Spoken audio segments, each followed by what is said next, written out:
r/TooAfraidToAsk.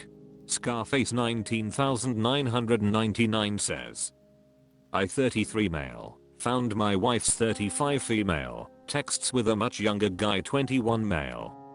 How should I handle this? I just want to clarify some things first. Me and my wife have been together for almost 7 years now.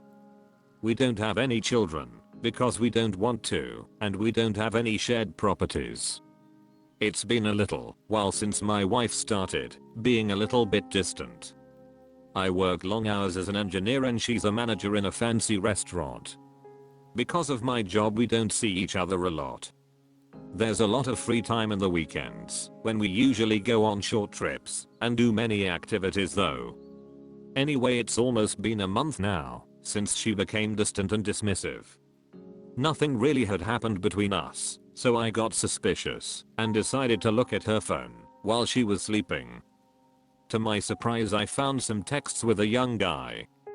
She was telling him how much she liked him and that he was a great kisser. I couldn't believe in my eyes. That guy looks like a high schooler. I couldn't handle it and I woke her up. I asked her what was happening and she told me that the guy was a 21-year-old new waiter in the restaurant. She started crying and told me that nothing had happened between them except a few kisses, no sex. The whole thing makes me feel so inadequate and bad about myself. It's depressing. The guy is almost 15 years younger than her. She told me that she'd stopped talking to him and that she was an idiot about it. She even texted the guy to prove me that they didn't have sex.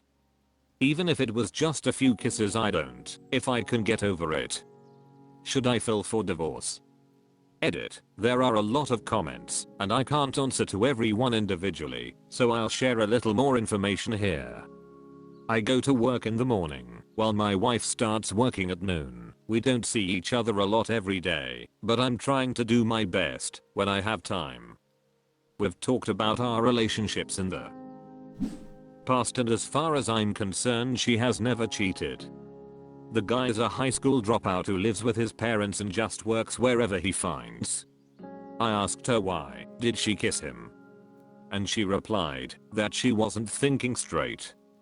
As she said he was treating her really good and filled the intimacy gap that we had. She swears that he didn't. Frick him. I read the whole convo and I could possibly believe that, although the texts made me feel really uncomfortable.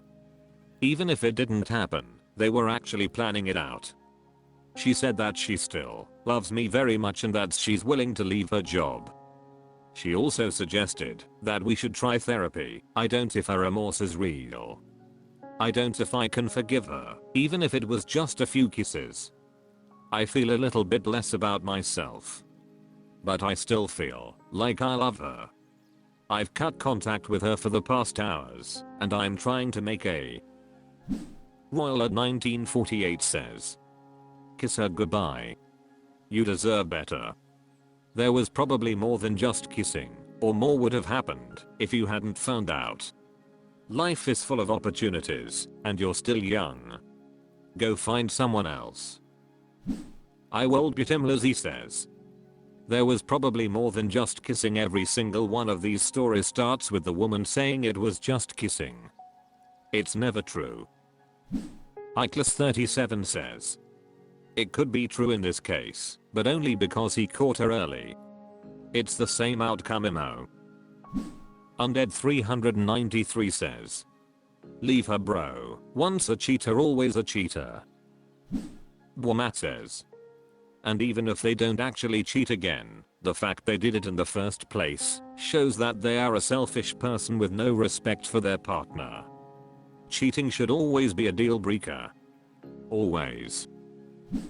Puzzle Hill Adidir 858W says, thank you. I'm so sick of every thread about cheating. All the responses are focusing on whether or not they'll do it again. It's already done.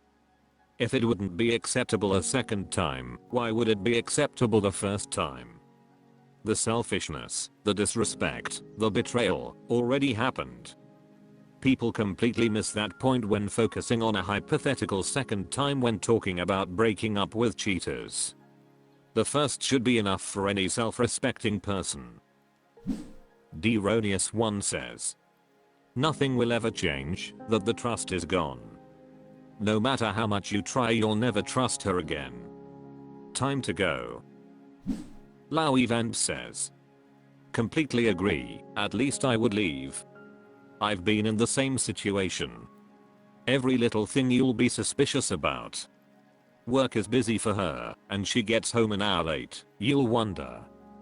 She says she's going to the supermarket, but decides to hit a second store as well, you'll be checking her phone again. Every little innocent act will make your mind spin. Thankfully you have no children together. If so, the degree of difficulty is exponential. Regardless, good luck to you. r/TooAfraidToAsk.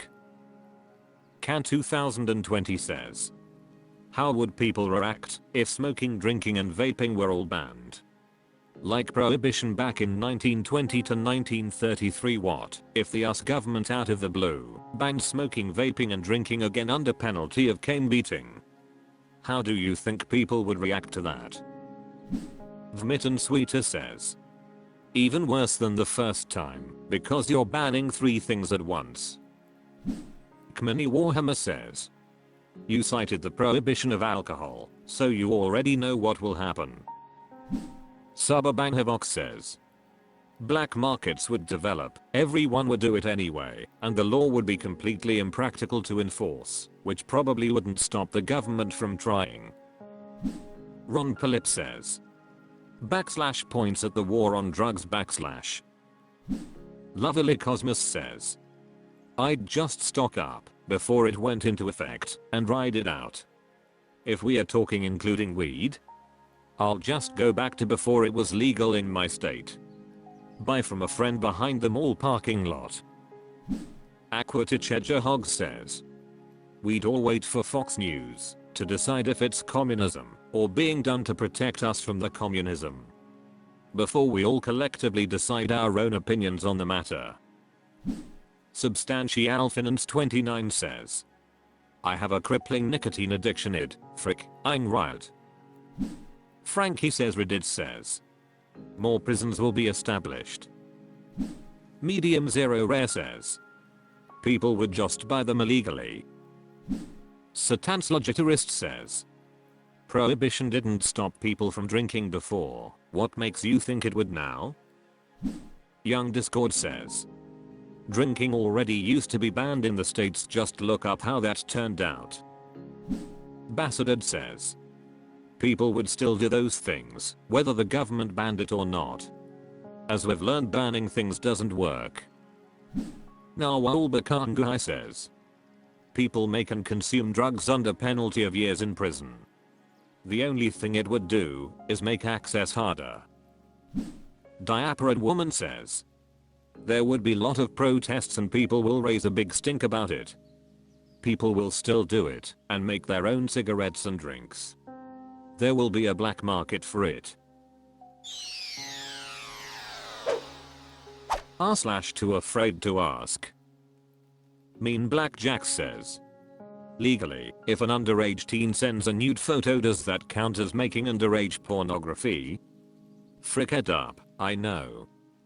Definitely not something I'm interested in either, just heard/seen stories where older people have quite rightly gotten in trouble for having nudes of underage teens. I was just wondering if that meant that legally the person who sent the photos would count as making it, or is it a different thing, because it's a photo of yourself it's legally different? Again, just to confirm, I'm not interested in making or receiving anything, just curious. Nitharan says, technically, yes, an underage person sending nudes can be considered guilty of distributing child pornography. It's happened before, mainly in cases where someone sends it to their boyfriend/girlfriend who then passes it around school. They rarely prosecute, but they could. Thieving Magpie says, this happened in my middle and high school. They did count it as distributing child pornography and students who were caught with it were prosecuted. Nightgism says, Yes, it is legally considered child porn. I'm retired law enforcement and we'd come across this a lot. If it was two teens of similar age sexting, we typically just notified parents and let them handle it. Occasionally there were times we charged. For instance, there was one 14 years old girl we charged many times. Every single time she gained access to an electronic device, she would create social media accounts and begin sending nudes and videos of herself to random men. Every time. One call I handled was where the parents left for 30 minutes, and when they got back they discovered she'd broken into her brother's room, gotten his iPad, and created 10 different Facebook accounts, and sent nudes on all of them to random men on Facebook. Obviously there was a lot going on with the girl. Parents said she'd been molested, and she was in counseling, but she wasn't cooperative. So now criminal charges were being used so that she would be on probation and they could use more severe consequences to try and curb her behavior. The goal of the charges was to assist parents and counselors in finding a way to curb her behaviors. Ritakoa says, "Now but have heard that if a minor sends such things they can be charged with distribution of CP." Cake No says, "Just happened to my boyfriend's little sister's friend. They're in middle school." FireZ1 says, "Yes it does." Nebula 9545 says, "Yes, but there's laws in some places that say otherwise." Which made me wonder, if a child sent it to a wrong number, is the receiver liable?